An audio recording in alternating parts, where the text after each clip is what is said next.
What's up, everyone? Welcome to the Handmade and Beyond podcast. I'm your host, LL, leader of the handmadeandbeyond.com website and community. I'm a self-employed entrepreneur, an Etsy expert, and business coach who's figured out how to make my entire living with my handmade business. Each week, I'll dive into strategies and success tips to help you with your handmade business, with Etsy, and everything in between. Let's dive in. Hey everyone, what is going on? Welcome back to the Handmade and Beyond podcast. Hopefully you and your families are doing awesome and amazing and all that good stuff. Today I got a really kind of a different flavor podcast for you guys, and I think it'll be a pretty fun one to do as I was thinking about what I was going to actually talk about in this podcast. It's kind of a little bit different than specific to really Etsy. This is more of a business related podcast. And without me continuing to babble about it, what I want to talk about today is going to be funding your business, finding ways that are practical to fund your business. Because a lot of the problems when we are first starting out, maybe money is a little bit tight. You don't have the extra money to throw at something that maybe you're kind of unsure of whether it will work. Granted, you should do the proper research, and if there is a market for it, there's really no reason why it can't work. You may have to work out the kinks. You may have to refine your craft, but there's really no reason why it won't work unless you're trying to do something that's really not been done yet, which is really hard because pretty much everything's been done. It's just people find a different way. A different way to do it, a different way to refine it. They put a different flavor on a different spin, and there's no reason why you guys can't do that as well. So don't think about when you're thinking trying to start a business and trying to start selling on Etsy. Don't think about it in terms of trying to do something that hasn't been done, because that's going to be really hard. Maybe you do have a great idea, and maybe it will be viable, and that's cool too. So I don't want to reel that back in and squash your dreams, right? But for the most part, most people out there are going to be trying to do something that is out there in the market already. So it's pretty easy to do your research and just make sure that those items are selling, and then it's a decent size market. Because if it's a small market, your struggles are going to be it's going to be a little bit more of a struggle, and it's going to take that much bigger lift to try and compete with a market that's already small. You just want to make sure you have a lot of customers, so it won't be as hard. So a lot of the struggle, like I said, that people run into when they start is, hey, I don't have that, the few $100 to really invest and get the equipment, get the supplies that I really need to get going. And that was kind of my case. When I started screen printing, I didn't have any of the screen print equipment, and that can get pretty expensive. Now you can start small, which I recommend doing. And then as you grow your equipment, grow your business, invest in your business. I think that's a mistake that people make too, is when they do start finding success, they do start making sales, they just pocket that stuff and they remain status quo with their processes, with their equipment. And it's really hard to grow like that. You have to reinvest in your business. And that's why a lot of the huge conglomerate companies, for better or for worse, don't pay a lot of taxes or no taxes, because they write off everything because they invest all that back in their businesses, and they see huge gains the next year, in the next few years, because all their profits are reinvested back in their business. They don't take any of that stuff as profit. So to scale it way down, we have to kind of think about it the same way. If you make $10, invest a couple bucks, $2-3 back into your business, whether that's in supplies, whether that's in savings, so you can buy the next best equipment to make you more efficient. All right, so as I digressed a lot, so I want to talk about some fun stuff, right? Which is making money to fund your business. And I want to keep this practical. There's a lot of ways out there to make money, a lot of which are not very practical. And some of these things may seem obvious, so I'm sorry if they're super obvious, but It's important to set up a little bank for yourself when you're starting out. And, I've done all of these. So that's why I'm talking about these specific things. But one of the things about the United States, especially, is there's ways to make money all around you. You just have to figure out which ones you're going to put your time and energy in, and which ones are going to be easier and a little bit quicker and a little bit more practical. So I'm going to go through 5 ways to make a few hundred bucks to fund your business if you're just starting out. If you're not, if you're already going, maybe you're just starting out and you need a couple $100. Sales aren't really great right now. You can do these too. No matter what, you can do these to make a few, a couple $100, depending on what you need it for. So the first thing, and this is the most obvious, is sell something, right? You're like, well, that's, of course, LL. What are you bringing that up for? Well, it's so a lot of people think like, oh, okay, well, what do I sell? How do I sell it? Uh, this is probably the easiest way to do it is look around your house and figure out, is there anything of value? And a lot of you guys don't realize the value that you have no value, that you don't put value in anymore. Because it just doesn't mean anything to you. So if you have maybe you have a broken, record player, or you have a TV that's just kind of old that you don't really watch anymore, or an older TV that maybe is just doesn't turn on. Maybe you have an old pair of Nikes that are in really good condition. So just there's a lot of stuff that you guys have that you could sell that still has value to other people. And there's a lot of places that you can sell it. So depending on what it is, you can sell it online or use online channels such as Facebook Marketplace is pretty good. There's also like Let Go, and there's another one I can't think of that is similar to that. I prefer I prefer Facebook Marketplace over Let Go and websites like that, because you do have to meet up with people. So Facebook Marketplace, at least it's a little bit harder to kind of change around your name, and you can kind of see people's profiles. And if you do, so it's just basically to talk about the item, then you have to meet up with them. I would recommend meeting at a populated place, like a parking lot, during the day, to do the transaction. I have a friend that he sells stuff, and he actually has a police station right across from his house. He just meets him in the parking lot of the police station. So it's like, who's going to pull anything, in a police station. So it's a little nerve wracking because you do have to meet up with people. I've sold many, many, many, many things on Facebook Marketplace, and I've never, ever had an issue. And sometimes you sell bigger stuff and they do have to come to your house. Like I sold a fridge, an older fridge. It still worked. It was huge. It was taking up a lot of space in my garage. I think I sold it for like $100, $125, but they had to come to my house to pick it up. A lot of times what I'll do with big stuff is I will put it outside. So, they have to come to my house, but they don't come in my house, because you don't want someone coming in your house you don't know. I've sold paddle boards, I've sold furniture, a lot of old TVs, and usually Facebook Marketplace is really good. It's really fast if you want to get rid of something really quick. Now you also have websites such as like eBay, which is good too, and that you have to learn it. You have to sign up for an account. So there's a few more hoops. But I've sold things on eBay for years and years and years. It's a good place to sell used items, especially used or broken electronics. Like if you have a broken electronic, that is the place to sell it. Someone will buy it and fix it and resell it. So that's how you have to think about it. So it may be meaningless to you, but someone will buy it, fix it, and resell it.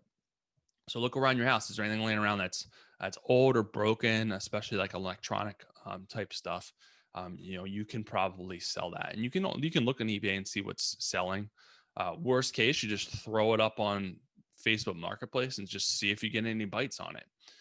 You don't have to respond to people, People won't know where you're located. They'll see the city, but they don't know exactly where you're located. So unless you give them that information, so there's ways that you can be careful. But that's probably the easiest way to make a quick 100 or $200 is everyone has stuff in their house that's valuable that they can sell that they don't use anymore. So I would definitely recommend that route. And I've done that for years and years and years to get rid of stuff. And a lot of people just throw stuff away, which is crazy, that they could just easily sell and make $10, $15, $20. So think about that. That's I think probably the first route that I would go. The next route is a little bit less practical, but it may be it's a really good thing. So depending on where you're located, you can give blood or plasma for money. And I used to do this in college. I used to give blood for I think it was $20 a pop, and that was some food. That was a 6-pack of beer. Whatever you need that for. And plasma is even better. Plasma takes a little bit longer, but I think some places will pay you like 150 to $200 a month to give plasma, and you're helping people. So depending on where you're located, if more of the city type centers will do that, they'll pay you for that stuff. I think plasma will always pay you. Sometimes giving blood is not. It's a good thing to do whether they pay you or not, but not every place will pay you to give blood. So plasma is kind of the big winner there. If that's practical, if your health allows it, and that is just an avenue for you that I've used that a lot of people don't think about. Another the third way is to see if you can work some overtime.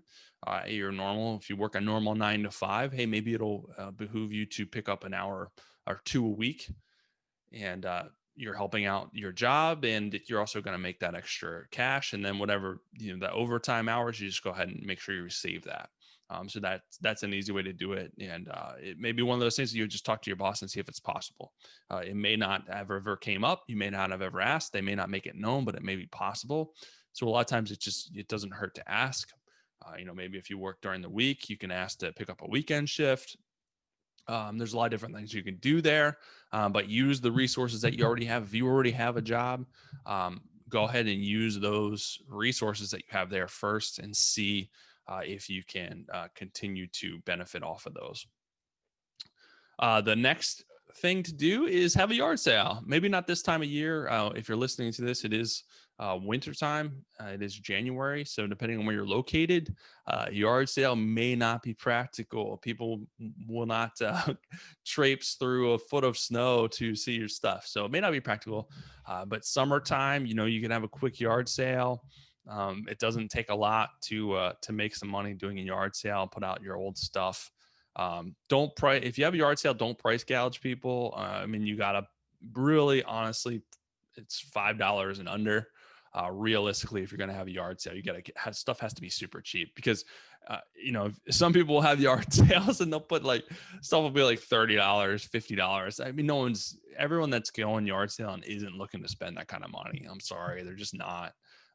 They're looking to get stuff super, super cheap. So put stuff out there you want to get rid of for a few bucks here and there, but a few bucks here and there does add up. And it's a quick way to not only get rid of your junk that you don't want anymore, but make some cash.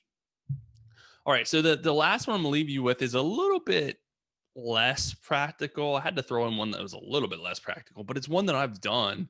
And that was super lucrative, and it's kind of changed a little bit since I've done it. So this one is being part of a mock jury, and maybe you don't even know about this. So there are companies, law firms, and psychologists that hire people to form a mock jury. And what they'll do is you will sit in like it's a real trial. They'll go through the trial, all the evidence, cross-examinations, all that stuff, just like you're in a real trial, but you're not. And at the end, they will basically ask you questions, do a brain dump on you as a juror. Like, hey, would you convict this person? Is this person guilty? Are they not? What are your feelings when we presented this evidence? What are your feelings when we presented this evidence? How did it make you feel? How did it make you think? So how they use that is a tactic then when they're looking to pull the real jury. They know kind of what works, what doesn't work.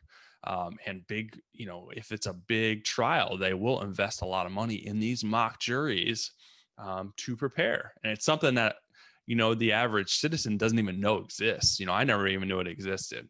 So I was part of the mock jury years ago, and it was 2 days. I think it was two. Yeah, it was two. It was either 2 or 3 days. But they paid me $200 a day and gave me lunch and breakfast. It was all day, but still $200 a day was crazy. So it was in person, but there's places that you can do it not in person now, especially with COVID and all that stuff. There's a bunch of different websites out there. If you just do a search for mock jury, they'll pay you. It just depends. It's not probably going to be as much as I got paid, just because that was a little bit of a different situation.